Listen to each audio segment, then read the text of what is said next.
अब मैं वसीकरण जी साहब से गुजारिश करूंगा कि वो आए, 5 शेर से ज़्यादा ना पकड़ें क्योंकि फहरिस्त बहुत लंबी है। सितम के शहर को बर्बाद करके आएंगे, बस सितम के शहर को बर्बाद करके आएंगे।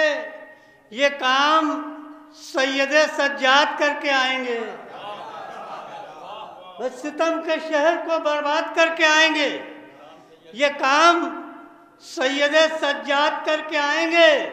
तो जहां पर रहते हैं सारे नमाज के दुश्मन, बस जहां पर रहते हैं सारे नमाज के दुश्मन, वही नमाज को आबाद करके आएंगे।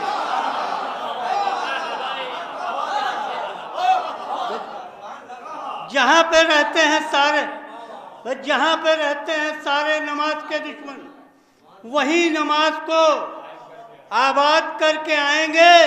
तो ये कैद हो के सुए शाम जा रहे हैं, मगर ये कैद हो के सुए शाम जा रहे हैं, मगर खुदा के दीन को आज़ाद करके आएंगे। ये कैद हो के सुए शाम जा रहे हैं, मगर खुदा के दीन को आज़ाद करके आएंगे।